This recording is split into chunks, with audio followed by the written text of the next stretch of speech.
May empty bottle ako ng mga mantika dito mga mare, kaya naman mas minabuti kong bumili na lang ng mantika na labo 1.5 nung namili ako dun sa sugi ko na grocery store. Sayang naman kasi ang mga empty bottle ng mantika kung hindi ko ito gagamitin. Nakakalungkot lang ang presyo ng mantika mga mare dahil kada pamili ko ay tumataas ang presyo nito.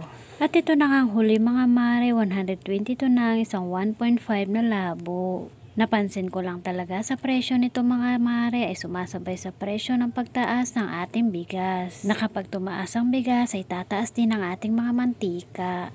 At kapag bumaba naman ang presyo ng ating bigas ay bababa rin ang presyo nitong mga mantika. Ganun pa man mga mare, sa ganitong paraan ng pagre-repack ng mga mantika ko dito sa aking tindahan ay lumalaki pa rin naman ang kita ko dito. Kailangan lang talaga natin ang diskarte bilang small business owner mga mare para lumaki yung kita natin sa ating maliit na negosyo. Bukod dito sa ating mantika mga mare, marami pa tayong dapat na i-repack sa ating tindahan. Kailangan lang talaga ng sipag at tiyaga sa pagre-repack para mabilis din ang pag-unlad natin mga mare.